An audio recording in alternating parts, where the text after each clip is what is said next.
we got to do some more Monroe Journeys Out of the Body stuff tonight. Yeah, I know I've been broadcasting a lot more, but there's a lot of stuff to get through on this. A whole lot. And it's definitely getting weird. And I think it gets weirder. It gets even more weird as we go through this. It gets stranger. I would say, though, like, as strange as this book gets, the serpent snake, I don't know why I call it a serpent snake, because he doesn't even describe it as a snake or a serpent in the book, but just this whole thing about, I can't get the visions out of my head from the last chapters, or what was it, like chapter 10, the people laying on their backs, sticking their bellies up, letting this thing crawl over them, and everybody just kind of knowing that whatever this thing is, man, they just got to let it do its thing. It's this thing coming into its kingdom, and music is playing. Like, this isn't. We do have to consider, though, that Robert Monroe has talked about Locale 1, 2 and 3, and it's kind of obvious on some level that he's bringing his some of his unconscious into these experiences, yet while he's at the same time experiencing real reality out of his body, multiple realities, other dimensions, I would even say. It's chaotic. But April says, I'm here for the weird. Me too. I like the weird. So let's get in it, because I'm feeling pretty rough, but I will try to get through a couple chapters tonight. These should be like short ones anyway. So chapter 12 is called Round Holes and Square Pegs. Among the many mysteries encountered, there are several that stand out as being apparently unmotivated yet deeply profound. My only hope is that others more technically or philosophically oriented can perceive in them purpose and reason which I cannot. Here are a few of those which do not seem to be of locales 2 or 3. So I guess what he's saying here is these are not. He said these are not. They don't seem to be of locale 2 or 3. So we don't know what these are. August 23rd. 1963, in the evening time, I lay down to take a short nap, not for any extra physical activity, at 7:17 in the den on the couch. The moment I stretched out horizontally and closed my eyes, there was a tremendous, soundless explosion. There was no time lag, and it occurred about 2 seconds after I closed my eyes. The blast slammed me across the room and against the wall in the opposite corner, where I slid to the floor. My first thought was that there actually had been some kind of explosion in the house, as the light fixtures overhead seemed to be sputtering, throwing off blue sparks, then the wires themselves melting. The lights were turned off when I lay down, and the room was half dark, but it seemed to me as if some huge short circuit had taken place in the wiring. There was a tingling sensation similar to electric shocks. I don't know. I feel like I'm about to bust out laughing. I'm sorry. Not like the vibrations I have mentioned so many times. And then I looked across the room. My physical body was still lying and relaxed on the couch, and I could see it plainly. So here, Robert Monroe just got blew out of his body. Like, that's unheard of, right? Can you imagine, like, I'm going to lay down, try to get out of body, or just spontaneously, and you... like Looney Tunes, you get exploded out of your body. That's just crazy. It was then that I seriously considered another possibility. This might be death, like true death, instead of the typical out-of-body experience. This situation was such an unusual thing, and perhaps I had died. My heart had stopped, or, I don't know, I was still a little dazed from the explosion, but I was not afraid, nor did I panic. If this was death, then so be it. I lay there in the corner for some time, trying to collect myself. I felt around under me, and I thought I felt the rug, but I was not sure. At least something felt solid under me. Then I decided that I should try to get back in the physical. Even if I failed, I would lose nothing by trying. With a great effort of will, I floated up and over to the couch, then down. There was a wrenching effect, and I found myself half in my physical body. What does he mean by a wrenching effect? With a great effort of will, I floated up and over to the couch, then down. There was a wrenching effect. Bryce, are you there, man? Can you hear me? What do you think a wrenching effect? What do you think he means by that? I have no idea unless he's talking about like he felt something twist or something uh, like like ripped him out of his body or something. Yeah. Huh. Okay. So there was a wrenching effect, and I found myself half in my physical body. I realized the half condition, wriggled and squirmed just as you would wiggle your hand to put on a glove. In a moment, I was, quote, whole again. I sat up physically and turned on the light, and everything seemed normal. The house was quiet. My body seemed normal, except that I was covered with goose pimples. I was quite shaken by the experience and still don't know what caused it and why. Was it an explosion? I'm gonna get the giggles because while I'm reading this, I keep having a picture of Robert Monroe getting just blown across the room. It's like, I don't know. It's stupid. I think it's just because I'm tired and delirious. I don't know. I was quite shaken by the experience and still don't know what caused it and why. Was it an explosion of a non-physical category? Was it an internal thing in me, or was it the effect of some outside force? And in retrospect, there seemed to be nothing unusual in my physical, emotional, or mental condition at the time to trigger it. In analysis of the best recall I can muster of the instant of the explosion, it was as if some stray beam had swept through the room and just happened to catch me impersonally in its path, and the effect of which was to blow me out of the physical. And he put blow in quotation marks. Following this thought, I got the impression that the beam was the product of some experimental device not fully developed by the researchers who were testing it. For example, all of the effects were not known to them, kind of, I guess. So it strikes an associative memory relationship with the three-way device experience. This is another one of those things. This is another one of those things where I've listened to the book a million times, and now that I'm reading this chapter again, I don't know. Like, I guess my brain washed over this part for some reason. What's up, Grant? What's up, Joey? Wolf? Yeah, it's the one part of all three books I never... Oh, yeah, the serpent thing. Yeah, it is weird. Okay. All right, so May 5th, 1959 in the afternoon. Today I learned about a strange the device that is supposed to work three ways. About 5, I decided to try working a formula for the condition. I learned about a strange device that is supposed to work. These are like weird. This is all just weird shit. About 5, I decided to try working a formula for the condition. What is this? 1 equals 20 / LQ? I don't know what that means, man. I'd laid down on the bed, thought of the force field diagram, then started the 20 count. I did not seem to be achieving any result, and then turned my head. My eyes were open, and I glanced at the sun through the window. The day was sunny, and the window was to the west. Immediately the vibrations faded in, and I closed my eyes and laid back, and the vibrations were a tingling in the back of my head. I followed the jaw movement procedure, and they seemed to get stronger or weaker depending on the position, as expected. Finally, I determined the peak tuning position of my jaw. This is the way I can express it. And the vibrations were strong in my head, a little too strong. So I, quote, moved them down into my chest, then experienced placing them in various parts of my body, that is to say, making them stronger in a given part. So he's working with the vibrations in his body and moving them to different parts. So each time they passed over my lower right side, I got a burning sensation, either in the liver, kidney, or lower right colon. Lower right colon. Foreign body or chemical, maybe. This had happened before, although I do not remember mentioning it. I mentally wanted upward, and I started to float up. I floated up. And some stray thought must have come forth, because I immediately rolled in the air and dove through the floor.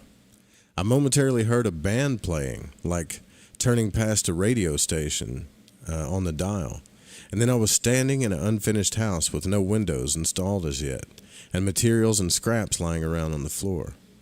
Through the window was a rural countryside, trees and fields, and the house was evidently on the side of a hill, looking down into a slight valley and onto the low hill on the other side. I looked down and there was a device, about 18 inches long, on the floor. It appeared to be laid there just temporarily while the operator went to lunch. He has that in quotations, went to lunch. I picked up the device curiously, never having seen anything like it. It was rod-like, with 3 attachments spaced along it. I held it up and looked along the rod and inadvertently aimed it at a man standing on a patio outside the open window whom I had noticed before. Nothing happened, and then the man turned and noticed me. He moved out of sight for a moment, then entered through a doorway to the right and came up to where I was standing. He smiled and, to my best recall, appeared to be perfectly normal. Seeing the device in my hand, he indicated that he would show me how to use it. Pointing to the tube, an open-ended cylinder on the front of it, he showed me how to focus the device by moving the tube or cylinder back and forth, away for a narrow beam and toward you for a wide beam, evidently more gentle, or beam or ray. He told me to point it through another window opening where a second man outside was talking steadily and animately with someone outside our range of vision. He said to push the cylinder forward for a narrow beam. So I did, and pointed the device at the man outside just as you would use a rifle. I saw nothing, no beam or ray emitted from the device. But however, the man beyond the window opening instantly slumped in his chair as if he were dead. I turned to my host frightened and worried that what I had done intentionally killed the person maybe outside. He smiled and told me to point the device again at the unconscious man outside, this time pulling back on the focusing device to produce a wide beam. So I did, and the unconscious man sat up and resumed his conversation as if nothing had happened. It sounds like something in a freaking Twilight Zone. I'm out of body. I found this weird device. It's got a tube on it. When I point it at people, they slump over. And then if I pull it back, it's got a wide beam and they wake up. It sounds like a freaking weird dream to me, honestly. My host then led me outside, and I asked the second man I said it sounded like a dream, but he said he was conscious like during all this, so I don't know. I asked the second man if he had felt anything. He stopped his conversation, looked at me puzzled, and said no, he hadn't. I asked him if he remembered going to sleep or any lapse of time, and again he replied in the negative and turned away to continue his conversation. The man who was my host looked at me and smiled, then took me over to the other side of the house overlooking the valley, indicating that he would show me another thing the device could do. He pointed towards a distance. A small fire was burning brightly on the hillside some 300 yards away, with smoke curling up into the sky. He told me to use this narrow beam and aim it at the fire. I did, and immediately the fire went out. The flame shut off as if suddenly extinguished, and the smoke held for a moment or so longer, and then it too was gone. I grew very excited about the gadget and asked my host to describe it to me, and he did gladly. It was composed of 3 parts, he told me. The cylinder was a focusing device, which I understood. In the middle was a spiral coil, which he said was the power source, and behind the power source were 3 fin-like plates, like those found in a rectifier, which he explained were not too important and that they were only shields to protect the user. He rubbed his thumb over them and they bent, showing their flexibility. He asked me if I was sure I understood, and I replied that the affair looked like a large triode, or the closest thing I could think of resembling the layout pattern, and he nodded excitedly and replied, "Yes, a triode."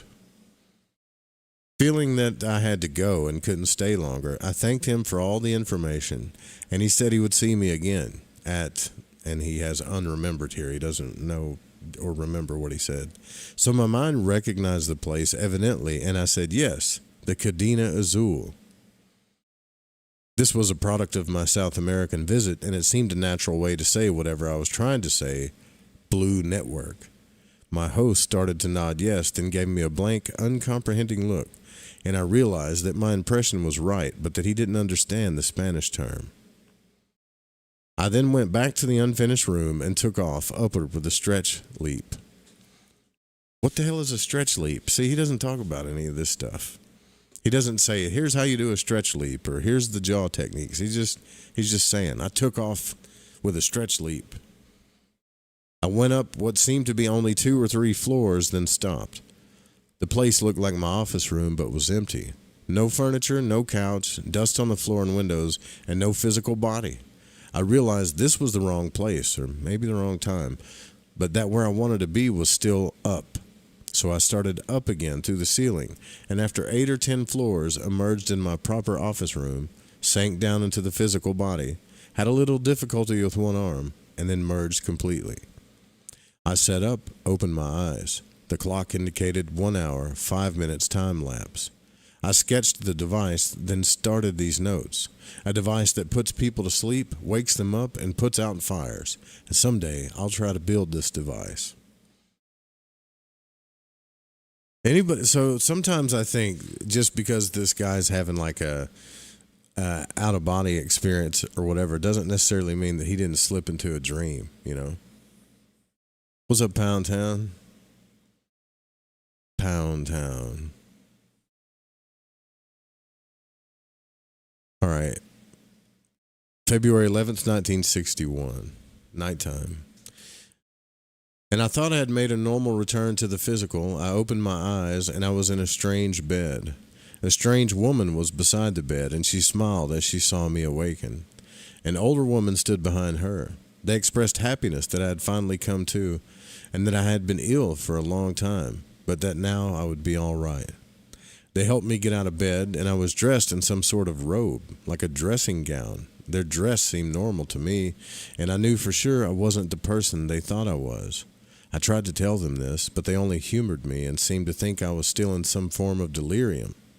I asked what day it was, and they only smiled understandingly as if I wasn't yet fully orientated. I wasn't. I was going to ask for a calendar, then decided it was better simply to find out the year. I asked the younger woman, who seemed to be my wife, or the body's wife, and she replied that it was 1924, according to the Greek ? Method of calculating time. Nothing makes sense. I think this is why this chapter is called Round Pegs and Square Holes. I was sure that I couldn't stay there any longer, and despite their strong objections, went out a door into the open air. I stood there and tried to move upward, and I got the feeling I had to move up, very far up. And I tried to take off, but they were holding on to me. And nothing happened, and I became worried. I knew I was in the wrong place. I then remembered the breathing trick and started to breathe in the gasping manner through a half-closed lips. I started to rise slowly up above the building, which was U-shaped, still feeling them trying to restrain and hold me back. I breathed hard and fast and faster, and I moved faster until the familiar blue blur was all around me. Suddenly, I stopped, and I was high in the air over a landscape of countryside dotted with houses. It looked familiar, and I thought I saw what was our house and buildings between road and river. I dove for the house, and in the next moment I was merging with the physical. I sat up whole again and looked around gratefully. I was in the right place.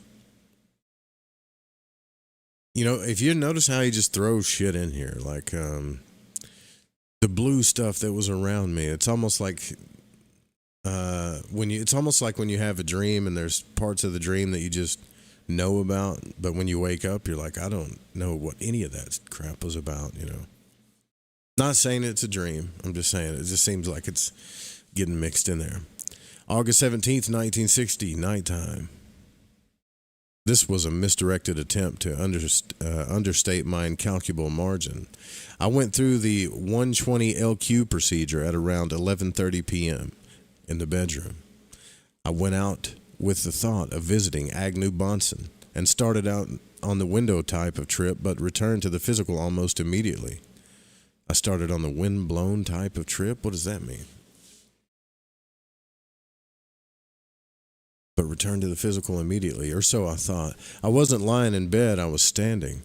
The room wasn't my room. A man, big and round-shouldered, was supporting me on my left.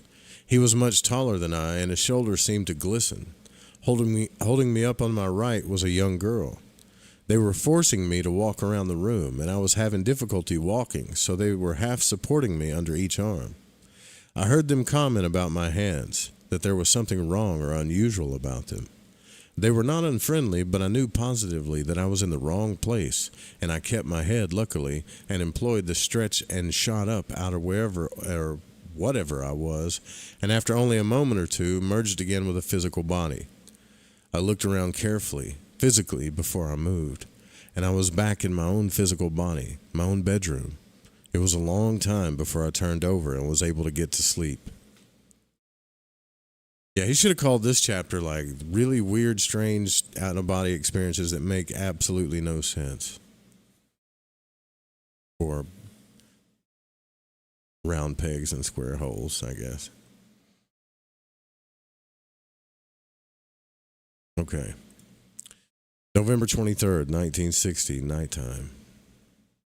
This was a most unusual and vivid experience, and I don't know if I want any more like it. I went to bed late, very tired, around 2 in the morning. The vibrations came in promptly without induction, and I decided to do something, in spite of the need for rest. Or maybe this is rest. After moving out easily and visiting several places in quick sequence and remembering the rest need, I attempted to get back to the physical. I thought of my body lying in bed, and almost immediately I was lying in bed. But I quickly realized something was wrong. There was a box-like contraption over my feet, evidently to hold the sheet off my legs. There were 2 people in the room, a man and a woman dressed in white, whom I recognized as a nurse. They were talking softly a short distance from the bed. My first thought was that something had gone wrong, that my wife had discovered me in some kind of coma and had rushed me to the hospital. The nurse, the sterile atmosphere of the room, and the bed all supported this, but something still didn't feel right. After a moment, the 2 stopped talking, and the woman nurse turned and went out of the room, and the man approached the bed. I grew panicky because I didn't know what he was going to do. I became more so as he bent over the bed and held gently but firmly onto each of my arms at the biceps and looked at me with bulging, glistening eyes. That sounds so freaky, man. Can you imagine some dude just like leaning over you, putting his arms on your biceps and just looking at you with his eyes all bulging while you're out of body? Worst of all, I desperately tried to move but couldn't. It was as if every muscle in my body was paralyzed. Inwardly, I writhed in panic, trying to get away as he brought his face down closer to me. Then, to my utter astonishment, he bent over further and kissed me on the cheek, or each cheek, and I actually felt his whiskers. The glistening in his eyes was tears. He then straightened up, released my arms, and walked slowly out of the room. Through my terror, I knew that my wife had not taken me to the hospital, that this man was a stranger, that I was again in very much the wrong place. I had to do something. But all the will I could muster didn't have any effect. Slowly I became aware of a hissing in my head, much like a strong steam or air hiss. And through some dim knowing, I concentrated on the hiss and began to pulsate it, or modulate it soft and loud. I made the pulsating go faster and faster in frequency, and in a few moments it had accelerated to a higher order vibration. I then tried to lift out and succeeded smoothly. Moments later, I was converging with another physical body, but this time, I was cautious. I felt the bed. I heard familiar sounds outside the room, and the room was dark when I opened my eyes. I reached for the place where the light switch should be, and it was there. I turned on the light and sighed with great, great relief. I was back. Dude, holy shit. So, like, obviously he's having, he's having problems. He's going in and out of people's bodies, man.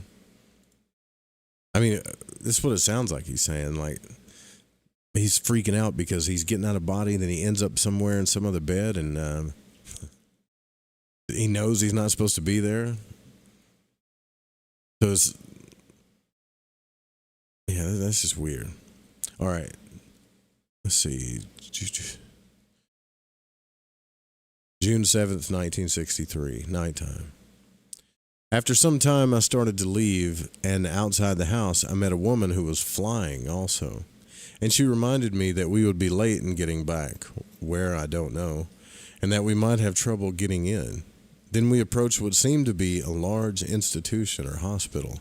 maybe, and happily went directly through a door without opening it, apparently to avoid the guard who was waiting, and a bed check or reporting in late, which implied some penalty. But inside we split up, and immediately a man, or friendly doctor type, said that he would take care of me, that I should wait in the second office to the right. I did, although I got confused about which office, because each of the offices had several people in them in deep conversation, and I remained unnoticed. However, I waited in the second, and finally the man entered and examined me, and stated that I would need treatment. He then spoke of titration, and a treatment rising to 1500 cc, then receding back again to normal, whatever that means. I asked him why the treatment was necessary, and he replied so that the universe, or humankind, can develop and improve. I again asked why, meaning why the need for improvement, and he didn't answer. I was somewhat apprehensive about the treatment, then shortly thereafter I felt the need to return to the physical, and did so without incident. It's like he's like sometimes he gets out of body and he's like halfway into a plot. I mean, can you imagine getting out of body or having an out of body experience? You're halfway into a plot, I guess, or a story. There's just some chick there, and somehow you know her, and you're both floating around, and you go through a doorway, and you're supposed to dodge the guards. It's really weird how he's like, these are not like any of the other out of body experiences where there's a start, middle and end to stuff. It's just all crazy like on these. July 13th, 1961, afternoon to night. On a visit to Cape Cod, I arrived in Hyannis somewhat tired and laid down in the afternoon for a rest. Upon relaxation, the usual lifting out process occurred, and I found myself drifting over the back area of a house near the garage. A dog was in the yard, a large German Shepherd type, and when he noticed me, he barked excitedly. A man came around the edge of the house, right side, facing the rear, pulled a gun, and aimed it at me. I withdrew hurriedly before I could realize that perhaps bullets couldn't hurt me. I returned, laid in bed, and thought it was over, and was able to recall no more than the fact that the man seemed very tall. That evening, after going to bed, the surge came again, and I drifted out. I was floating over several houses trying to decide what to do when suddenly this tall man appeared in front of me, the same one, and stopped me merely by being in my way. I got an impression of calm strength. He asked me why I wanted to see the president. I was surprised at first because I didn't have any particular desire to see Eisenhower. That was my mind's connotation of the president. But I made up an idea of a plan for peace and told the tall man about it. He then asked how we can be sure you are loyal to the United States. I replied, still confused, that I was sure proper information on me was in Washington. He then said, after a moment, that I could not see the president at this time, so I consented agreeably and returned. Lying in bed thinking it over, I first realized that Eisenhower was no longer the president, of course. I also suddenly had the very deep conviction that Kennedy had a psychic bodyguard, or rather mind guard. I then realized that Kennedy might be here in the Hyannis that weekend. I got up, went downstairs, found the local paper, and on the front page was the story that Kennedy was arriving in Hyannis that afternoon. I had not seen a paper for the past 2 days. Now that's pretty damn trippy. These represent a sampling of the many events, and he puts events in quotations, that defy classification, especially in terms of plain, everyday dreams. It may be that each is but a fragment of a living mural, someday to be seen in its entirety. I hope one doesn't have to die to obtain the total view. Ew. That is a lot of weird stuff. I mean, while I'm reading that though, I get the impression that those are like half dreams, half out of body experiences. But that last one, where he just he talks this. I guess this guy's like, nah, you can't see the president, and for some reason his mind goes Eisenhower. But when he wakes up, he realizes it's not Eisenhower. Kennedy's the president. Or when he gets back to his body, and then he gets this intuition thing like, man, I think the president has like a psychic guard or whatever, and I bet you he's close by. Then he goes and picks up the paper, and sure enough, he's close by. That's pretty trippy, actually. All that was trippy, but... All right, chapter 13, the second body. The greatest proof of the existence of any particular phenomenon is consistency through repeated observation. Only through such reasonable, careful, analytical experiments, or as much so as I could make them, did I come to the conclusion of the unqualified existence of the second body. I do presume that all of us have one. I cannot conceive of being that unique. If it exists, what is it like? What are its characteristics? Through several hundred tests, here are excerpts from the notes. June 11th, 1958, in the afternoon. I opened my eyes again, and everything seemed normal, except the vibration and the roar rumble still in my head. I closed my eyes, and they both grew in strength. I decided to try to lift up, and I floated up off the couch, over the center of the room, and floated downward very gently like a feather falling. I touched the floor, and my head and shoulders seemed to be against the rug, with my hips and feet angled up into the air. It was as if my head had more weight than the rest of me. That has happened to me, exactly what he's talking about. More gravitic attraction, but all of me was gently attracted to the earth. I still seemed to have weight, little as it was. Yo, listen to this. So, I don't know if Bryce can still hear me. Are you there, Bryce? Still? Yeah, I'm here. Do you remember when like those days, I don't know if I told you personally, but after we went to the events, I was talking about, there were a few weeks I was trying to get out of body, and I would lift and my legs would just float up, but my head would stay stuck like it was heavier.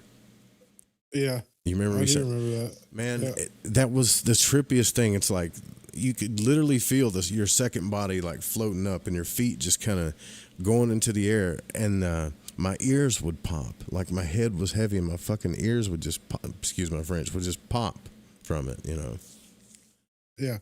That's weird. So I'm just saying it's crazy to hear him say that. His is a little different though. He's saying that he floated down, like he went up and then started floating down, and then when he floated down, his head was heavier, so I guess it went down first. Like it had more gravity to it. What are you gonna say? I just said, huh? Oh, it's just weird, right? Yeah. July 19th, 1958, in the afternoon. I was again on the couch, feeling very smooth vibrations. I opened my eyes and looked around, and everything seemed normal, and the vibrations were still there. I then moved my arms, which were folded, and stretched them upward as I lay on my back. They felt outstretched, and I was surprised. I'm past proper use of the word astounded when I looked, for there was my arm still folded over my chest. I looked upward to where I felt them, and I saw the shimmering outlines of my arms and hands in the exact place they felt they were. I looked back at the folded arms, then at the bright shadow of them outstretched. I could see through them to the bookshelves beyond. It was like a bright, glowing outline which moved when I felt them move or made them move willfully. I wiggled my fingers, and the glowing fingers wiggled, and I felt them wiggle. I put my hands together, and the glowing hands came together, and I felt my hands clasp each other. They felt just like ordinary hands, no different. For nearly 10 minutes, I lay there attempting to compare this strange evidence to determine differences. Visually, I could see my arms folded over my chest. Simultaneously, I could see the glowing outline of my hands and arms reaching out above me. I tried to move the physical arms, but could not do so. I tried to move the glowing arm outlines, and they worked perfectly. I tried to feel with my physical arms, but could determine no sensation. And with the glowing outline arms, I clasped my hands together, and they felt completely normal. I rubbed the outline hands over each outline forearm, and the arms felt normal, solid to the touch. I moved one outline hand to the shelf by the cot, and I couldn't feel the shelf. My outline hand went right through it. The vibration started to fade, and I quickly moved the glowing outline arms and hands back to my chest, and it felt exactly as if I slipped on long sleeve gloves, and then I could move my physical arms. I didn't want to get caught out or get caught outside or even just my arms without the vibrations. I don't know what would happen, if anything, and maybe I don't want to find out. Oh man, you guys remember when we read Muldoon, how he talked about that the real you is your etheric you. Like you think this physical you is the real you, as far as your shape and outline and all that stuff goes. But in his book, the one he wrote in the 20s, he said that your etheric double is the thing that actually moves you and does all this stuff. Without it, you would just kind of like flop around every time your brain had an electrical impulse or whatever. But the etheric you is the conscious you. And I mean, that kind of makes sense. Not saying that's true, but what Robert Monroe's little experiment with his etheric arms there kind of shows that a little bit. May 5th, 1960, nighttime. Several times I had felt someone, a body, warm and alive, pressed against my back the moment I left the physical body. That just gave me chills. After my experience with the, quote, thought forms and the others, I had naturally become quite cautious. Each time I felt this entity on my back, I quickly moved back into the physical. I was sure that it was more of the thought children, or perhaps some sex-distorted being, although I had detected no sexual overtones. I was prudent, not exactly prudish, but certainly frightened. The latter impression was confirmed when I noticed that the face resting on the back of my non-physical neck had whiskers. Strong whiskers, like a man needing a shave. God, dude, that's creepy. Also, I could hear the panting of his breath right in my ear. This was no mild thought child. This was an adult male, panting with passion, thoroughly sexually deviated, or why would he pick on me, another male? Would I have felt differently if it had been a female form? Yeah, you probably would have. In all honesty, I'm sure I would have. I'll have to get him away from me. So we don't know what this, some of you know what this is, but think about that just for a second. Like you start coming out of body and you just feel this, especially if you're a dude, it's really weird. You feel this dude on your back and he's just breathing in your ear with whiskers, panting passionately. You can feel his whiskers on your neck. He said he goes, he would just dive straight back in his body every time he felt that.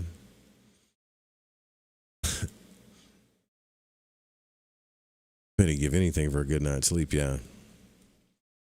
May 22nd, 1960, nighttime. The whiskers were the clue. I need no longer worry about, quote, the man on my back. He's still there, but now I know who he is. This time, after being scared back into the physical some 5 times, I got up a little more courage. I moved out slowly, just out of the physical, and felt the body on my back the same as before. The whiskered head on the back of my neck, the panting in my ear.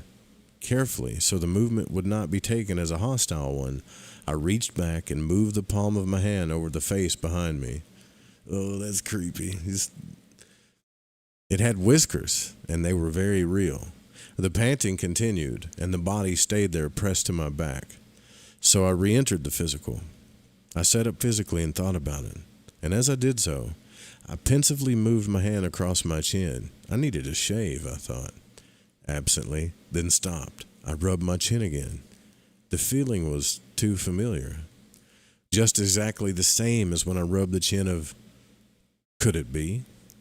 Then I noticed that my throat was dry, as if I had been breathing through my mouth, as one does when...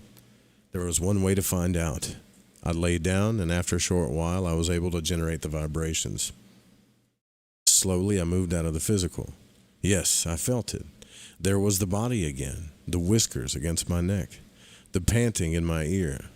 I reached back carefully and felt the face with the whiskers. It was the same as my own. I held my breath, or thought of doing so, and the panting stopped in my ear. I breathed again, once, twice, then held my breath again.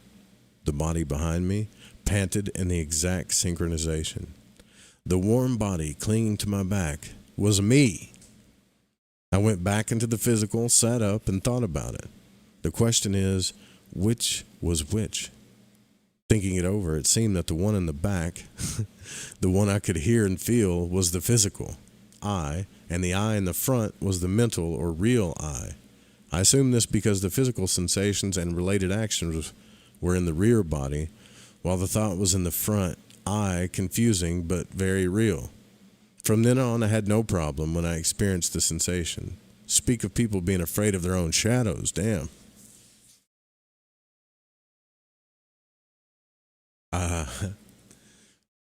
Could you imagine that, Bryce? Like, so Like, I don't know if I'd ever do that to myself. That'd just be too wild. That is the wildest. I mean, I understand etheric separation. Muldoon talks about it too, how you can etherically separate from your body, like just a little bit. But this dude did it 5 times, Monroe, and then it freaked him out. And then he's like, "Oh, it's me. This is my face." And so he'd actually think about. Like, that's so trippy. Like, think about stop breathing, and then the physical body would actually stop breathing after he thought about it. Like, he's separated from his body, but he can still get it to do things. That'd be kind of fun, dude. That'd be kind of fun at first, but like, can you imagine the first like 3 or 4 times when he didn't know it was him, and there's just some dude like on his back just. I was like, I'd be like, why am I doing that to myself? I'm trapped, man. It's just like going to jail. All right, let's see. August 8th, 1960, afternoon. I conducted another interesting experiment. After lying down and working through the count-up procedure, the vibrations surged in strong and rough, and then smoothed as they took on a more rapid frequency, starting just around 30 CPS, as nearly as I can determine, and speeding up until I felt them only as a sense of warmth. I decided to lift out slowly to examine the process. I tried, and out came the glowing legs, then the hips, but no more. I couldn't get my chest and shoulders out. Try as I might, it was very strange. I spent the entire time moving the legs and hips up and down. This is visuals. I observed them visually with my physical eyes, which seemed to be astigmatic. Several times I tried moving my legs out of the physical, then to the right, and then let them fall. And when I did, they floated slowly down, touched the side of the couch, then draped over the floor. They bent around and over the edge of the couch as if they had no bones, just like a slow motion version of a piece of clothing falling loosely and bending where it made contact with a solid object. There was no noticeable after effect when I re-entered and sat up. Time away was 22 minutes. That's just weird. September 16th, 1960, in the afternoon. I was out of the physical again on a Saturday, trying to keep local, I guess, or staying in the same room. He's just trying to stay in the same room. Again, I noticed the strange rubbery elasticity of this other body. I could stand in the middle of the room and reach out to touch the wall some 8 feet away. At first, my arm didn't come anywhere near the wall, and then I kept pushing my hand outward, and suddenly the texture of the wall was against my hand. Now he's stretching his freaking astral body like Mr. Stretch or whatever his name is. Just by pushing out my arm, I had stretched it to twice its length without my noticing anything different. When I relaxed the pushing out, the arm came back and seemed normal. This confirms other evidence that you can make it just about whatever shape you think of, consciously or unconsciously. If left alone, it reverts to your normal humanoid shape. If you consciously think it unto a given shape, I suspect you can take that form. You might convert temporarily into the shape of, for example, a cat or a dog. Could this be the source of the werewolf and vampire bat mythology? I'm not so sure I want to give it a try. October 10th, 1962, nighttime. I have found another clue to the, quote, how do you look when you're not physical question. In the early evening around 7:30, I decided to try to visit R.W. in her apartment some 8 miles distant. I was sure she would be awake, non-physically of course, but I had no difficulty and found myself immediately in a living room. There was what I thought to be R.W. sitting in a chair near a bright light. I moved toward her, but she didn't seem to pay any attention to me. Then I was sure she saw me, but she seemed frightened. I backed away, then started to speak, but something pulled me back to the physical, and I found myself in my bedroom in the physical, the vibrations fading. The reason for recall was that my arm was asleep and tingling from lack of circulation. I was lying on it wrong, or the wrong way. There was a most unusual aftermath. The next day, R.W. asked me what I was doing the night before. I asked her why, and she stated, well, I was sitting in the living room after supper reading the paper, and something made me look up, and there on the other side of the room was something hanging and waving in the air. I asked her what it looked like. She said, well, it was like a filmy piece of gray chiffon, she said. I could see the wall and chair behind it, and it started to come towards me. I was frightened, and I thought it might be you, so I said, Bob, is that you? But it just hung there in midair, waving slightly. I then asked again if it was you, and if so, please go home and don't bother me. And then it backed away and faded out quickly. She asked if it was really me, and I said I thought it might be. Well, next time say something so I'll be sure it's you, she answered. Then I won't be so scared. I assured her I would, or at least I'm not a very bright-hued ghost and I don't have human shape. Sometimes. This is exactly what I mean by once you start going out of body, don't just start going and, visiting your buddies, right? I'm going to go visit a friend because they know I get out of body all the time or something. What's up, Delina? Because that's exactly what he did. And even she was like, oh, if it's you, just get out, get away from me. Because the mind, as much as, say, for instance, if you want to see a ghost, as much as you think you want to see a ghost, if you actually see a ghost, it will freak you out. And here's the weird part, the ghost can't hurt you. It's not going to hurt you. It's a ghost. It can't. But if your mind sees something that unreal or experiences something like that, something just happens. Your adrenaline will kick in and you'll get scared. And that's probably what she did. Even though she thought it might be Bob, she's seeing something trippy. We gotta start doing this, man. So I'm just gonna come over to your house and see you watching TV, Bryce. If that's cool, just whenever I feel like it. Don't you think that'd be? I mean, yeah. Wouldn't that be isn't that kind of rude? Astral. I'm just gonna astrally sneak up on you. It just don't seem right. No. It might be one of those moments. Right, it'd be one of those moments I didn't wish I did, huh? All right. November 21st, 1962, nighttime. This time I decided to make it a purely local trip. I started to float across the room towards the door, then I remembered that I don't need to use doors under these conditions. I turned and went straight to the wall, expecting to slide right through it. I didn't. When I came up against the wall, I seemed to be unable to penetrate it. It felt just like a wall when you physically pushed against it with your hands. I reasoned that there was something wrong. I have been through walls easily before. I should have been able to go through it. But with this, I pushed with my outstretched arms against the wall. There was a moment of resistance, and then I went through just as easily as if the wall were water. But there was one difference. As I went through the outside, I felt and identified every layer of material in the wall. The paint, the plaster, the lath, the sheathing, and finally the shingles on the outside. It was much like the hand through the floor.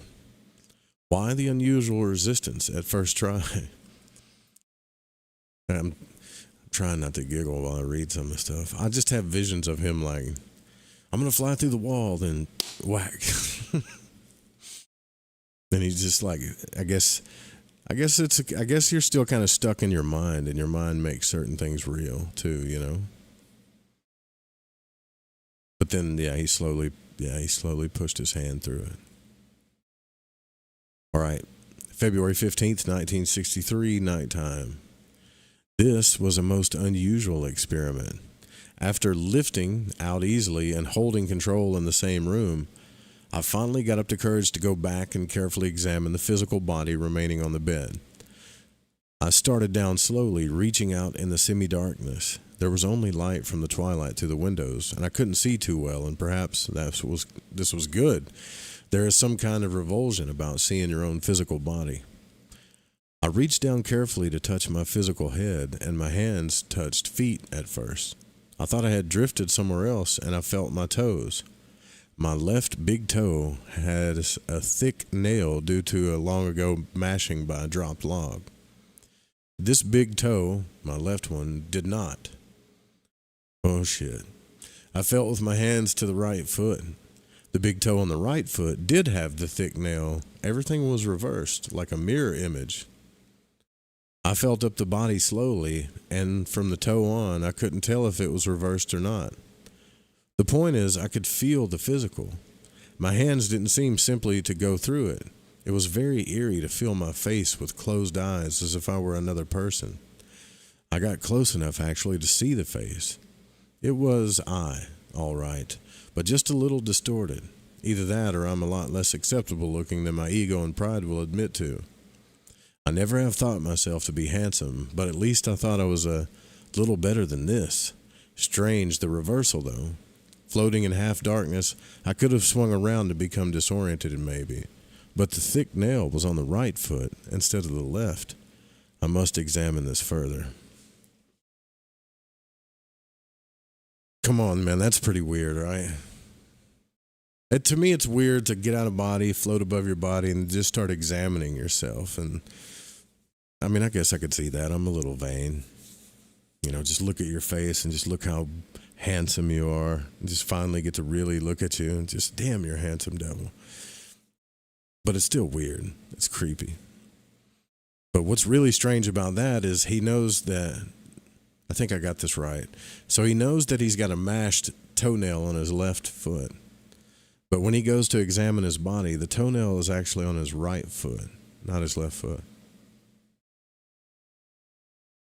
That's freaking weird. March 18th, 1960, nighttime. This is what I've been trying to tell you guys, man. People think they've got the astral realm all mapped out, and it's like they know all this stuff about it. Man, there's no freaking way. A query from Dr. Bradshaw prompted this one. After being out and close by, I thought I would try to find out if I wear clothes in the non-physical. To try to answer this question, I had never bothered to find out before, I suppose basically because I don't have too much of a preoccupation with clothes. They are, for me, principally for comfort and warmth. I felt my second non-physical body. There was skin with goosebumps, but no clothes. Not this time, anyways. That was the whole note. I guess he found his naked self out. February 23rd, 1961, nighttime. I got out of the physical by the log roll technique process, then started across the room.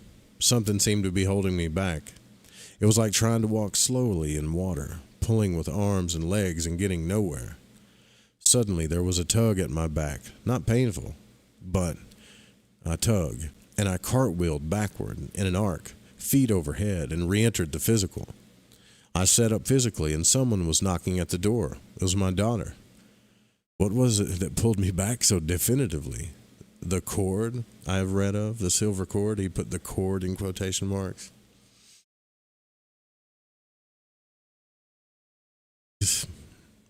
It's hard to find like parallels in these experiences, isn't it? Other than the vibrations, him getting out of body, his etheric double. So far, that's really the only parallels that keep happening. The rest is just insane stuff, you know. July 7th, 1960 in the afternoon. This was an experiment I don't want to try again. I was in the charged Faraday cage. Copper screen mesh above ground, DC charge 50 kilovolts. I attempted to move through the cage. I got out of the physical okay, and then I seemed to be entangled in a large bag made of flexible wire. The bag gave when I pushed against it, but I couldn't go through it. I struggled like a trapped animal in a snare, and finally went back into the physical. And thinking it over, quite evidently it was not the wire itself, but the electrical field pattern set up in fundamentally the same shape as the cage, but more flexible. Maybe this could be the basis for a ghost catcher. How the hell did he find himself? I mean, this is the start of the note. This was an experiment I don't want to try again. I was in the charged Faraday cage. What Faraday cage? I mean, did he just find himself in a wiry Faraday cage and that's it? There's no story. There's no beginning. It just... Some of these notes are weird, man. October 30th, 1960 in the afternoon. At about 3:15, I laid down with the intent of going to visit E.W. in his house some 5 miles.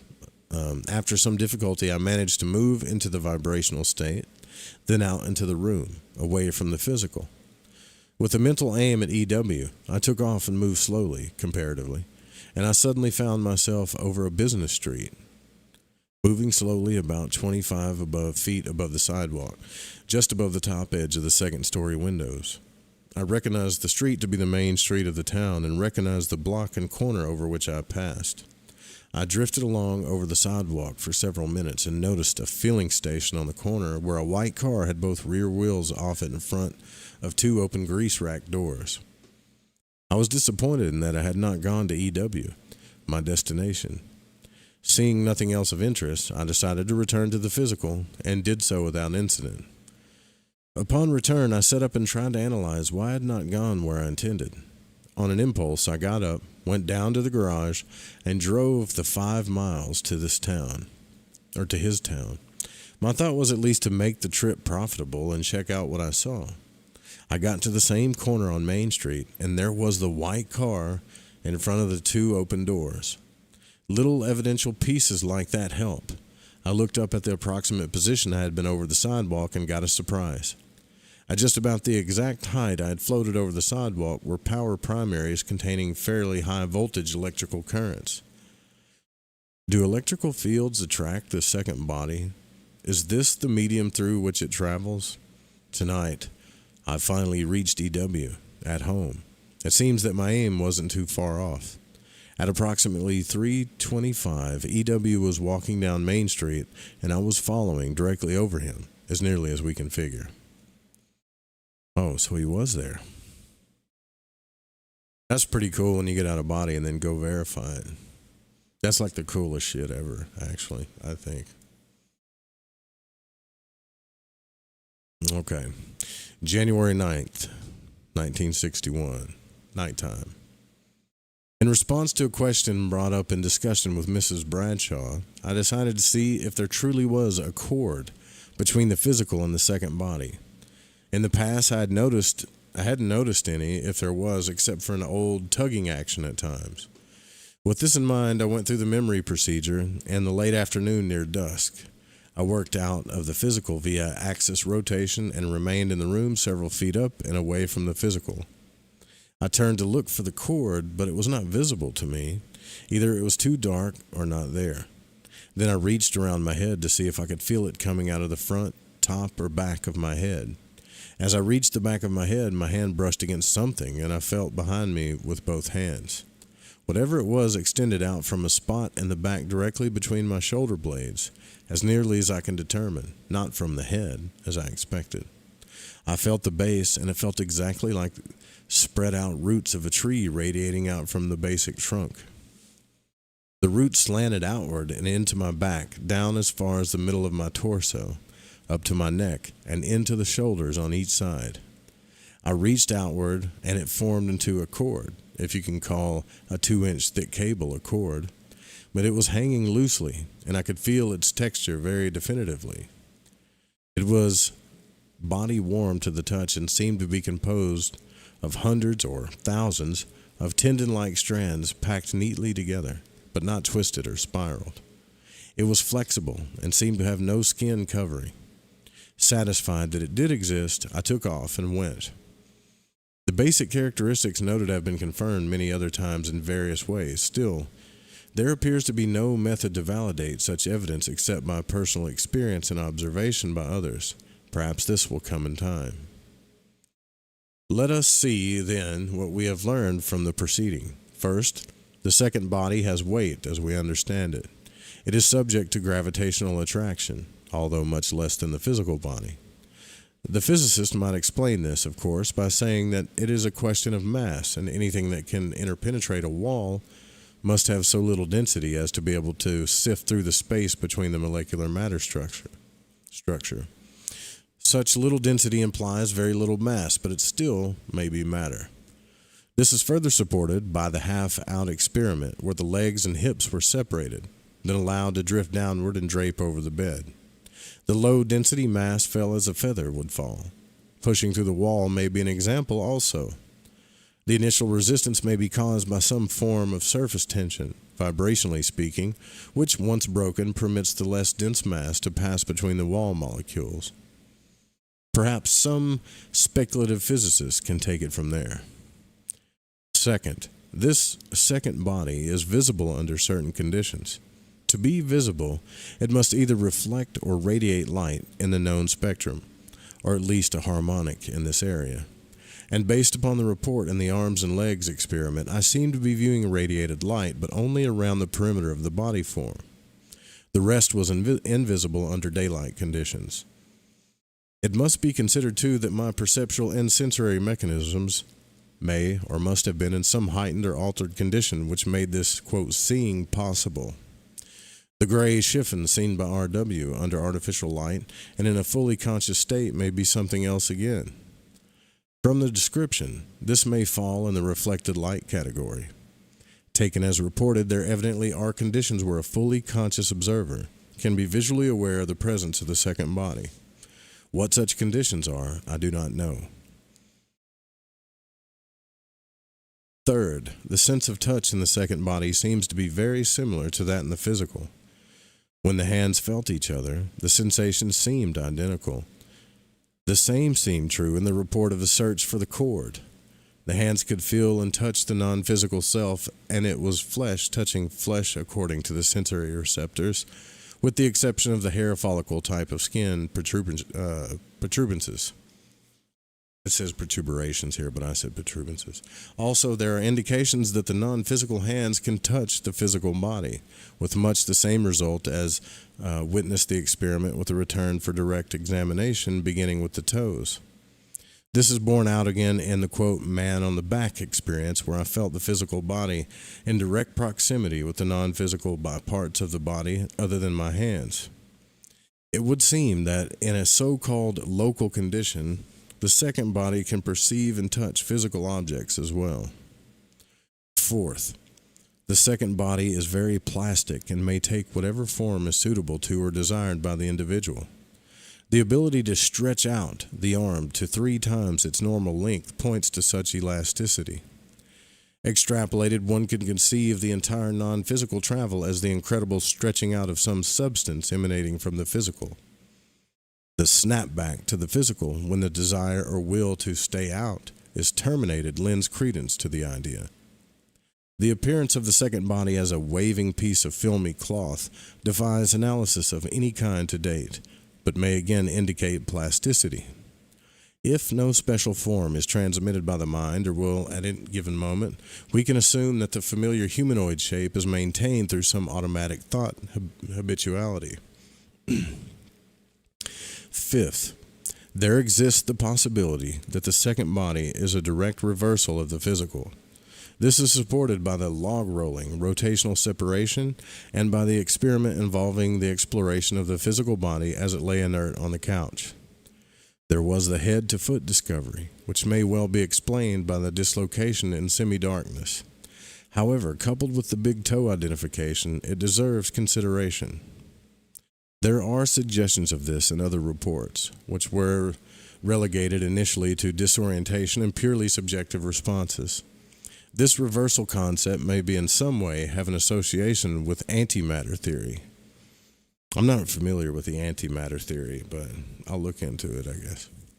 Sixth, direct investigation tends to support the premise of a connecting cord between the physical and the second body, as described many times through the ages in esoteric literature.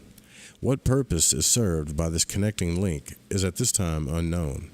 It can be speculated that the second body and the intelligence inhabiting it still exert control over the physical via this communication link. It seems probable that messages also travel by this method to the second body from the physical, as witness the call to return from the poor circulation in the cramped arm and the warning knock on the door. If the connection is maintained, it must be truly a highly elastic substance, much like the second body itself, in order to stretch the seemingly infinite distance called for. And finally, seventh, the relationship between the second body and electricity and electromagnetic fields is quite significant. The experiment in the Faraday cage points to this, as does the positioning of the second body over the street, in or adjacent to the field set up by the primary electrical current or in the electrical current itself. Oh my God. So this whole chapter was called The Second Body. That's a lot. That's a lot of crazy stuff just to take in, man. Now I feel like I feel like I have to read it, go back and listen to it, and I don't understand the Faraday cage thing. I remember going back and trying to interpret that again. Like some of the stuff that he just I guess because a lot of these are just his notes that he puts in the book. But some of these notes, man, need like a bit further explanation, in my opinion. But so far, the second body seems to be a trippy thing that is elastic, has a different vibration than our physical bodies. And a lot of the stuff he's talking about makes sense. I've had some of the same problems, like that walking through water feeling, or feeling like you're being kind of stretched from your body, or the closer you are to your body, the more it's like William Buellman talks about this too. Like the more you want to come back to it. Trippy stuff. All right, quick restroom break, and then we'll be right back with more Journeys Out of the Body from Robert Monroe here on Lighting the Void. Stay with us.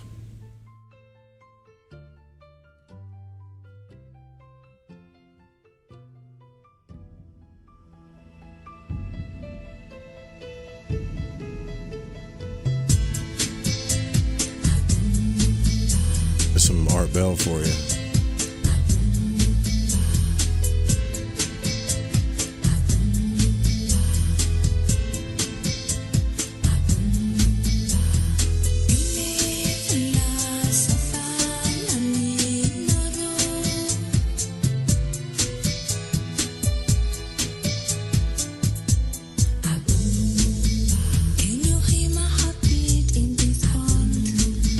Do you know that behind all this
All right, so we're gonna do one more quick chapter, and then we'll wrap it up. That was a long hour though, but it was just a lot of weird stuff. Lots of weird stuff. So the first chapter we read was called Round Peg and Square Holes. It was just a bunch of really strange out of body experiences that made no sense. And then that previous chapter was all about the second body and what he believes that's like his experience with it and what he thinks that is made up of it. All right, this one's called Mind and Supermind. Make sure that I have this right, yeah. Having described the physical aspects of the second body, it would seem almost important to examine how the mind apparently operates in reaction to the second body experience. Students of the mental science may dispute the terminology used herein, since no attempt is made here to review the phenomena in psychiatric, psychological, or physiological terms. Rather, it is hoped that this section, as well as the previous one, will have common meaning for all sciences and scientific minds, and that it will act as a bridge to further exploration for every intellectual interest. The question posed most often is, how do you know you aren't dreaming? That what you experience is nothing more than a vivid dream, or maybe it's just a hallucination of some sort. This does deserve some answer other than the counter question, well, how do I know my waking experience is real? That's usually what people say, right? Well, how do you know you're not in a dream right now? As reported elsewhere, I was certain that these experiments or experiences were dreams or hallucinations for a long period in the early stages. They were seriously considered as something more only when evidential data began to accumulate. The experiences differ from the typical dream state principally in the following ways. 1. Continuity of some sort of conscious awareness. 2. Intellectual or emotional, or blends of the two, decisions are made during these experiences. 3. Multi-valued perception via sensory inputs or their equivalents. And 4. Non-reoccurrence of identical patterns. And 5. The development of events in sequence that seem to indicate a time lapse. The most certain statement that can be made is that when the conditions exist, you are as aware of not dreaming as you are when you are awake.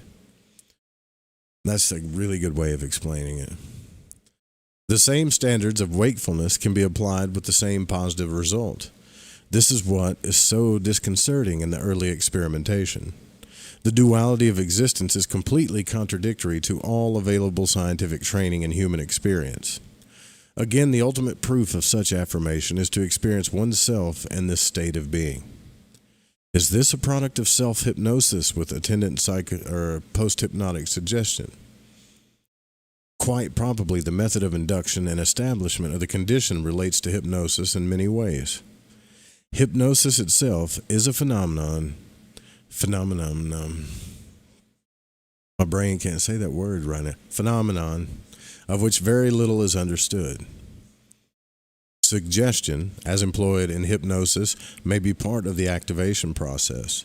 However, great care can be taken to avoid any indirect suggestion or any stimuli that would induce hallucinated experiences. When more is known of the factors involved in hypnosis, an interrelationship with the practices involved here may appear.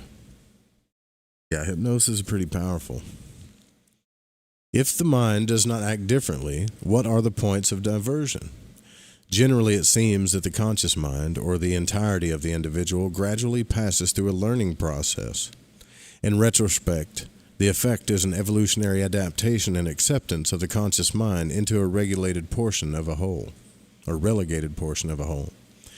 The total is an equal blend of conscious, unconscious, and supermind. Transcendent self, maybe? ?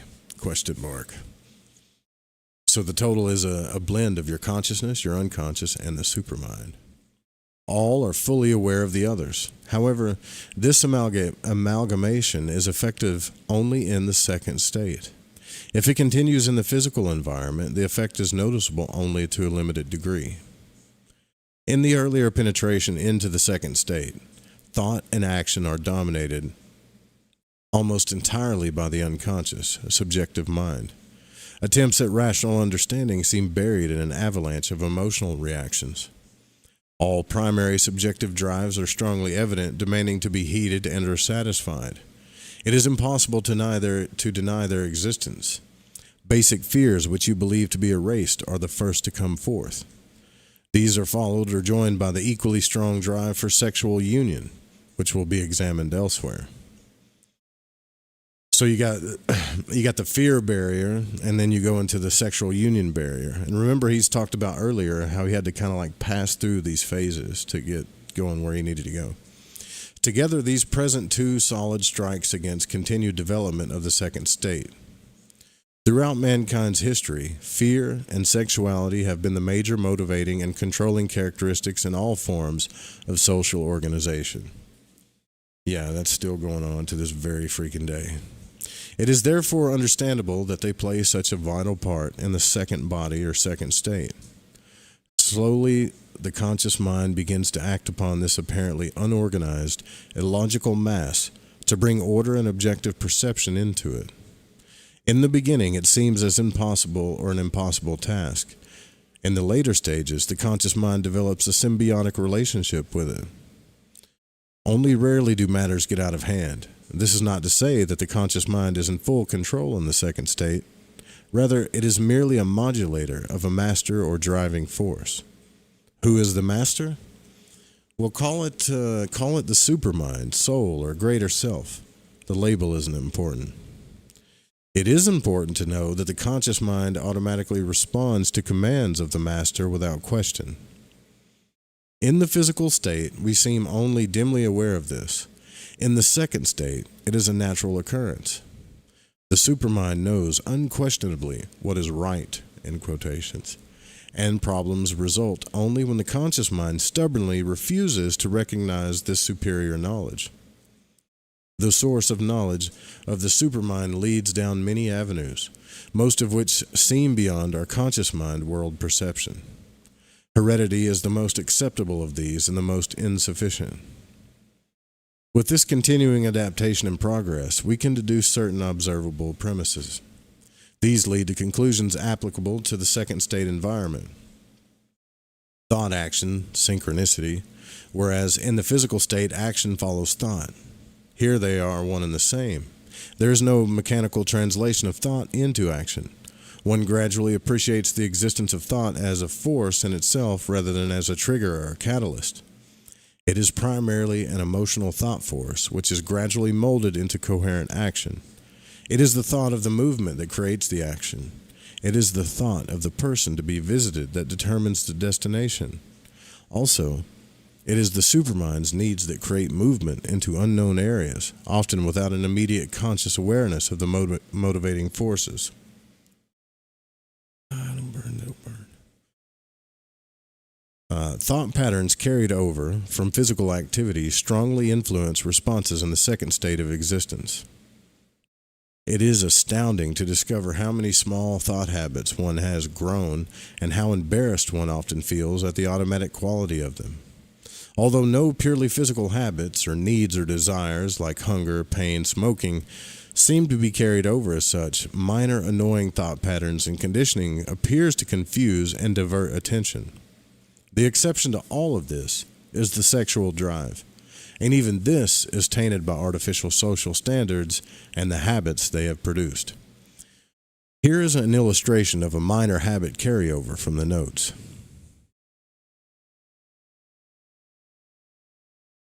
June 11th, 1963, at nighttime.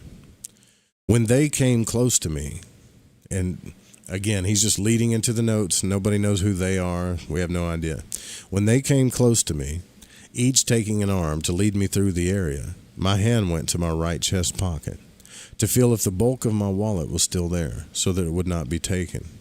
It took some moments to realize that there was no wallet, perhaps no coat, nor was there any intent on the part of the two who held me to take my non-existent wallet. This is the price of living in crowds in the big city. Little habits like these do get in the way, and you run into them again and again. Okay, so I guess what he's saying is, like, when he gets in crowded areas in real life, he always reaches back for his wallet or whatever. So now when he's out of body, two people come up to him and start to move him.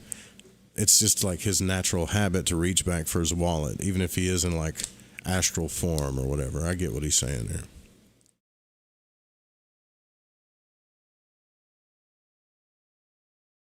The method of disposal, though, about these habits is to recognize them one by one. Once they are identified, they are no longer bothersome. The same is true of thoughts in relation to the shape of the physical body. For example, if you have been conditioned to acute awareness of nakedness, you will automatically think you are clothed, and so you are. The form of your physical body is carried over in replica down to the last hair follicle and scar, unless you deliberately think otherwise. Conversely, if your thought habits have been in other directions, you may take whatever form is most convenient, deliberately or otherwise. I suspect that one may modify the second body into whatever form is desired. Once the thought is discarded, the second body will drop back into its habitual humanoid shape. So you can morph into stuff in the astral realm, I guess, huh?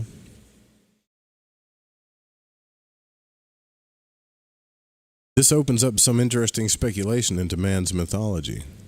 If one wished to experience the existence of a quadruped, the second body might be transformed temporarily into a large dog, and someone with second state vision, there probably are many such people, might encounter a werewolf.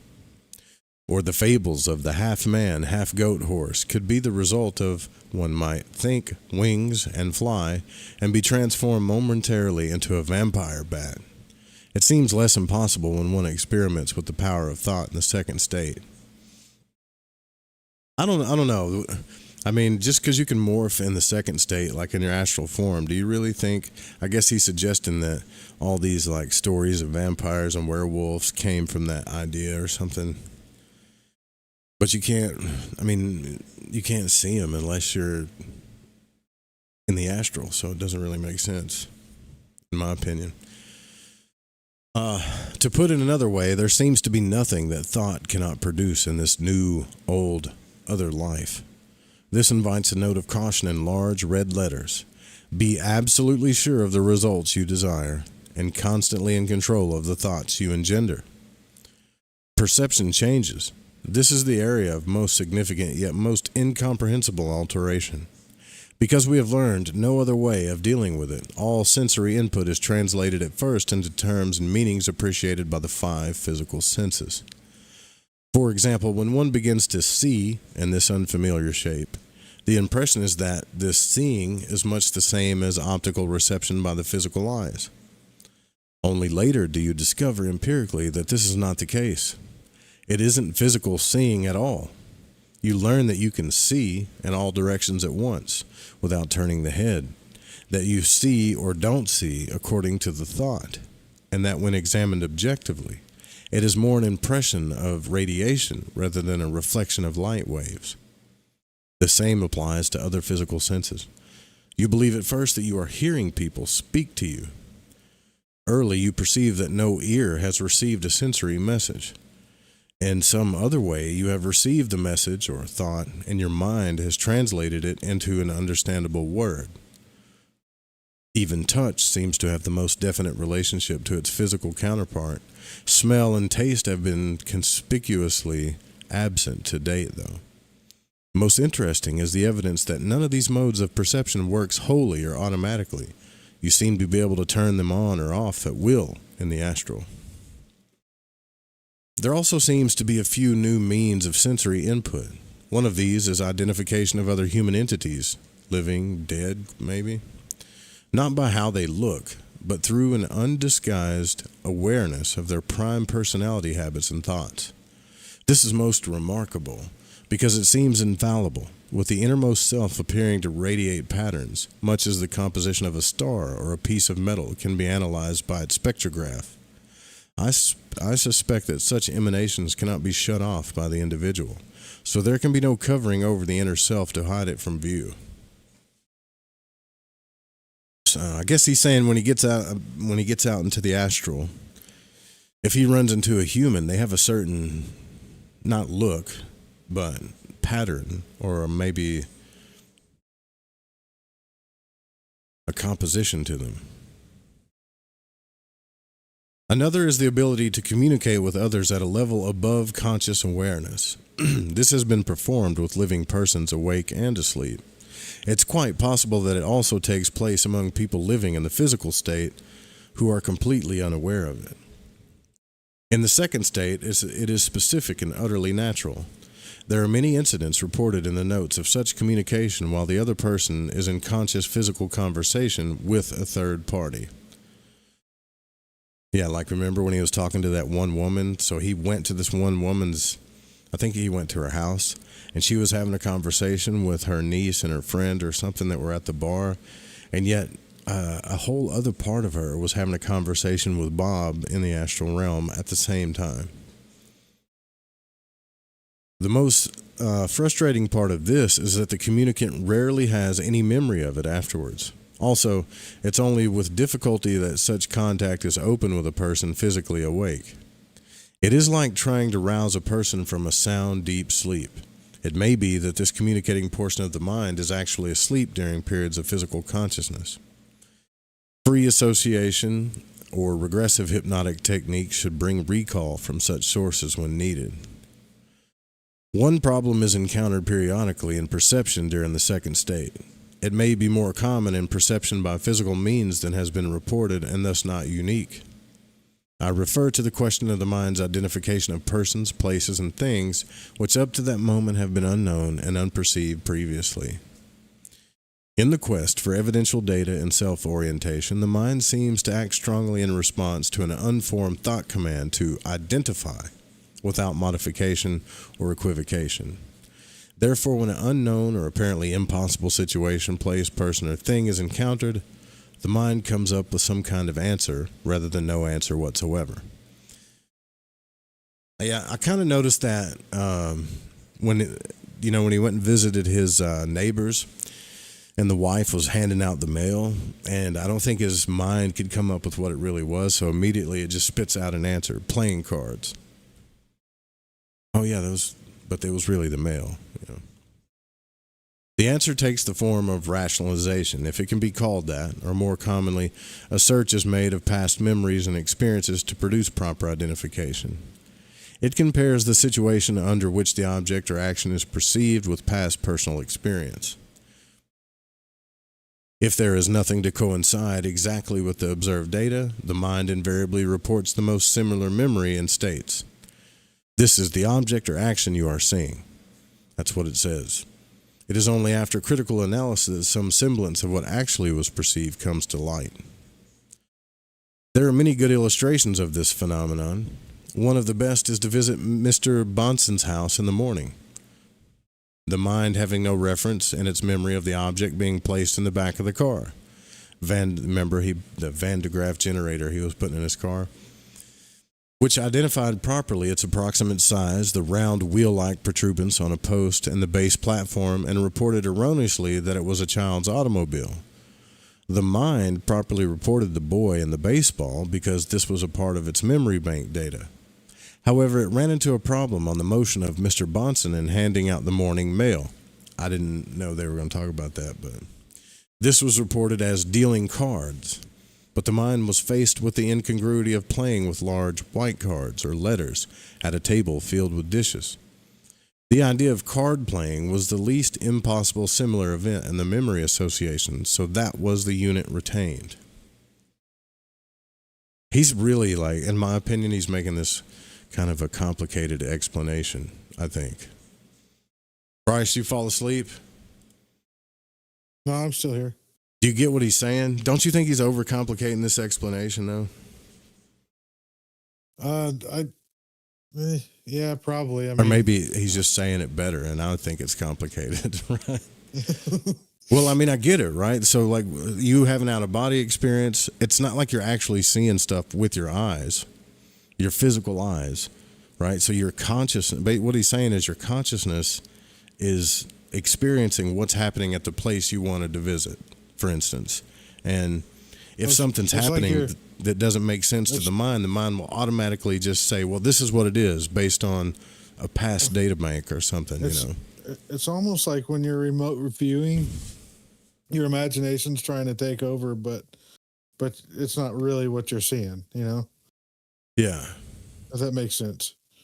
I think what he's saying here is like when he went and visited his neighbor, he saw everything that was happening, but when she was handing out the mail around the dishes at the table, his mind, based on all his past events, like nobody hands out, I guess, mail or white cards during, I guess it's just not an experience that his mind has ever had. But the brain automatically filled playing cards because that might be the case, you know. That might be more probable in his experience. I think that's what he's saying. Quite possibly. Yeah. I mean, because you have to remember, dude, he's not like what he's saying is when we go to these places astrally, we're not using our hands, like we're not using any of our five senses the way we think we are. Our consciousness is actually going there in our second body, whatever it is, and it's taking in this data of the scene or whatever. And if something doesn't make sense to the mind, the supermind will just automatically put something in its place. And that thing that it automatically puts in its place is based upon all of our experiences, or maybe all of his experiences. I think that's what he's saying. Yeah. Maybe he's more used to playing cards. Well, maybe he's used to playing cards around the table and not handing out. I don't know. Yeah, because he goes, Yep. The mind properly reported the boy and the baseball because this was a part of its memory bank data. But it ran into a problem on the motion of Mr. Bonson in handing out the morning mail. This was reported as dealing cards. That's how he observed it. But the mind was faced with the incongruity of playing with large white cards or letters at a table filled with dishes. The idea of card playing was the least impossible similar event in the memory association, so that was the thing it spit out. So it's like the least possible. It's almost like the mind is doing Occam's razor. Well, what is that based on my past experiences consciously? It's a trippy thought. Which makes me wonder, like, was his second body even there? I don't know. I think it was. It's like when you watch those, any of those movies where they talk about, ghosts and how ghosts write symbols backwards on walls or communicate weird because they're all mixed up, Yeah. If that makes sense. Yeah. Yeah. Yeah, because it's metaphysical. It's like, this is what I mean by when we talk about conscious exploring. Some people think exploring consciousness is like the same thing as living in the world that makes sense to the physical body. It doesn't make sense sometimes. It's crazy. Imagine jumping into a hard drive full of stuff, just full of chopped up files everywhere. And then there's this consciousness trying to put it all together as you move around inside of it. That's what it seems like is going on a lot of times. Absolutely. Of equal interest was the experience of the airplane crash reported in Chapter 11. Here was a whole series of events filled with much sensory data, filtered by the mind's past associations. Added to this was the rapid superimposure of information, so that the sequence of events in time added to the confusion. The impression of taking a trip by airplane was quite accurate. However, the mind, quote, forgot that there was a bus trip to the airport first. Consequently, in reporting the loading of the bus, the impression was that this was the airplane. In boarding the bus, the mind perceived the driver waiting beside the door. In an attempt to identify the man, the memory was searched and the most similar person in the past experience, or DD, was selected as the person encountered. The physical similarity between the bus driver and DD when compared later was most remarkable. Recognition of the woman in the seat ahead of her discomfort was another form of misinterpretation. The discomfort or anxiety was accurate, but the reason was wrong. The mind had not determined the cause of the woman's anxiety, so it related it to the individual as some answer was demanded. Then the flying low and slow over streets was a perfect description of the event itself, the bus traveling in the turnpike to the airport, except that the mind was still fixed on the idea of flying in an airplane. The mind still held fixedly on that fact that the plane flight had already begun. So when the plane encountered the storm, the mind reported the plane flying under power and telephone wires because it could not translate directly the effects of the storm. Most significant was the mind's interpretation of the accident or catastrophe. It saw what appeared to be a disruption of heart activities. This was an impossible situation, an inconceivable event based upon its experience. In the face of this past data, the mind was forced to identify, or experience said that the observed catastrophe was not possible, therefore it selected an airplane crash as an event that would be believed and accepted as a possibility. So you'd have to be paying attention to the previous chapters in the book to know what he's talking about. But basically what he's saying again is when he was having those precognition deals and what actually happened in real life, there were some obscure things that didn't go right along with the precognition, but that's because the mind had a few barriers or programs that it couldn't get past during the precog.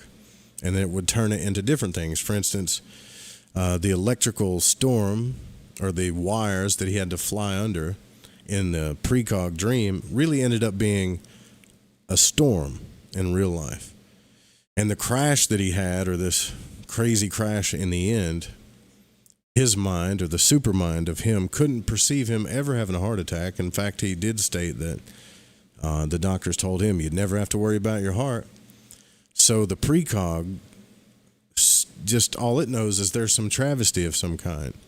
So it turns it into a plane crash. But what really happened in real life is he had a heart attack. Pretty trippy. From this, the difficulty of accurately reporting the observance of unknown material can be understood. If it proves this complex in familiar environments, one can well imagine what takes place when that which is perceived has no relationship whatsoever to previous experiences. Only by laborious trial and error have a few facts been assembled, and these may not all be common with the interpretation of our other minds with other experience backgrounds. This is the reason for the need for others to experience the same conditions. The entire picture may become clear with the help of such additional reports. Of the few facts that have been properly tagged, there are, quote, flying and falling dreams. I'm quite certain that such dreams are but memories of some degree of second state experiences. I have often become aware of experiencing the flying dream during sleep, only to discover that I was actually floating out in the second body as I brought consciousness to the incident. This involuntary action happens most frequently without any conscious effort. And it may be well that people do have this experience during sleep, but just don't remember it. A dream of riding or flying in an airplane has a similar connotation. The mind refusing to accept the possibility of flying without mechanical help due to memory experience conjures up an airplane to rationalize the event. Again, when consciousness and full awareness are brought into play, the airplane will disappear. And there you are, high in the air with no logical means of support. It is most disconcerting until you get used to the idea. Yeah, Muldoon said the same thing. He actually used dreams to trick yourself into having an out-of-body experience. Falling dreams were also repeatedly examined in my early experiments. It is a common feeling and quick reintegration of the second body with the physical. Evidently, the proximity of the physical causes it to accept relayed sensory signals from the second, which is falling into the physical. By the same token, the process of falling asleep often brings forth a sinking sensation. Yeah, you can feel it in your gut, too. That's another weird thing about it. By trying it again and again, the effect is produced by the separation of the second from the physical, and the sensory impressions are split between the two. Perhaps the same sinking sensation takes place when one loses consciousness from other causes, such as fainting, application of anesthesia, etc. An intelligence measurement. On the surface, except for the addition of sensory abilities just noted, there seems to be no immediate opening of new visits of knowledge and information. There is no jump in IQ by the standards applied in the physical world. There is indeed a new kind of intellect at work, but it is in a form that seems incomprehensible. This composite mind uses the experiences of living in the physical, but applies them only when they fit the event or the incident. Sometimes actions take place that seem utter nonsense to the conscious mind, and their validity is recognized only after the event. After a significant number of experiments, one becomes aware that the conscious mind in itself, even with its memory recall patterns, is insufficient for the task of full comprehension. There is too much to be evaluated that is beyond the scope of conscious personal experience. Again, this demands a continuing need to organize the available data into comprehensive form and to add to that body of knowledge through the evidential experience of other conscious minds. This conscious mind has recognized its limitations. And then there are memory patterns. If the conscious intellect does not seem improved, the memory storehouse is another matter. One of the early changes is the gradual flooding of the memory with events, places, people, and things that have no relationship in any way to one's current physical life activities or past experience. Nor do they seem to have any bearing to the visits to Locale 2 or Locale 3. The source of these memories still remains a mystery. They are sensed and recalled while in the second state. For example, I have a vivid memory of a place where I used to live. The roads leading up to it, the shape of the land, its location in relation to the road, and the surrounding landscape. It is not a good piece of land, but I seem to have worked hard for it, and I could afford it. I had intentions of building a house on it someday. There is the memory also of 3 connected buildings on a city street, old buildings, some 8 stories high. The top floors of these buildings, similar to old apartment buildings, have been joined into one large living area with large high-ceiling rooms. One has to step up or down slightly to go from one room to another due to the difference in floor levels. This was a place I actually visited, not too often, sometime, somewhere. But there are many more, probably unimportant in relation to the whole. It is important to know, however, that these are directly the product of second state experimentation. Of what value they are, beyond to confuse, I have yet to learn. Dun, dun, dun. Here, to me, that is the exact same thing as like when you have a dream and you go somewhere and you know you've been there before. You're like, I talked to these people, but I knew them. I went to this place that I'm really familiar with, but I knew all about it. But I have no idea, like, where it really is or if it exists. You smelling what I'm stepping in, Bryce? I know we've talked about that before, I think. I used to have these dreams that I went to a golf course and like talked to these 5 or 6 guys that I really knew that I played golf with. And I recognized the golf course. I recognized the dudes. They were like my best friends.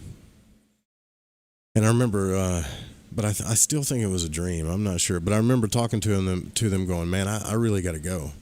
I got to go back down to life or earth or whatever. And they're like, all right, well, we'll see you later. And these guys felt just as familiar as family, friends, like really familiar, probably more familiar than most of the people I know here on earth, including some of my family. But when I woke up from the dream, I don't know who the hell they are. Like, I know that I know them, but it's not from this life. It's just trippy stuff. The next chapter is called Sexuality. Sexuality in the second state. We might have to wait till next time to start that one. Of course, I'm seeing how long it is. We're burning through this thing, though. Yeah, so it'll be sexuality in the second state, preliminary exercises, and then we'll be most of the way through the book. And I don't know what comes after that. I think the preliminary exercises is a pretty long chapter. And the separation process. So that the next reading that we have is going to be really interesting. Those next 3 chapters, I think, are going to be awesome. I do want to thank you guys for being here all week, coming out on such late notice, all that stuff, listening to the book with us, hanging out with us. I'll try to get these next 3 chapters in maybe before the weekend. I really want to, because those are the good ones, and or some of the good ones.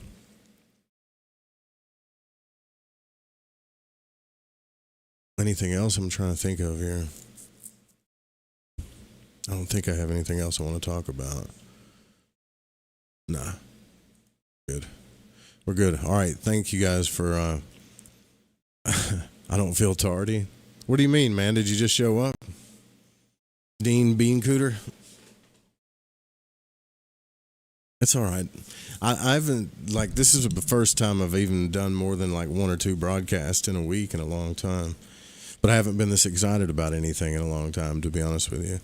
But the Robert Monroe material stuff is fun to read and talk with y'all. And if I can keep Bryce on the line or somebody on the phone too the whole time talking about it with me, it's even more fun. But that's just because I'm selfish. Any Hooser, you guys take care of yourselves, take care of each other. Sweet dreams, night night. We'll see you on the next broadcast.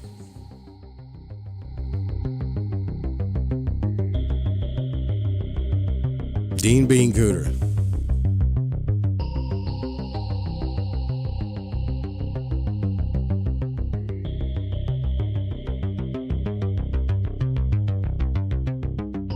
Tombstones climbing up the sky to claim the boredom and the whine of the radiator, to freeze the fates that intertwine, unresolved and undefined in this echo chamber.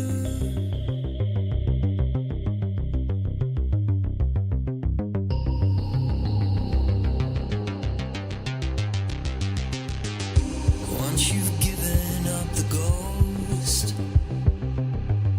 just like Lazarus, you'll know there's an operator, some strange passenger inside.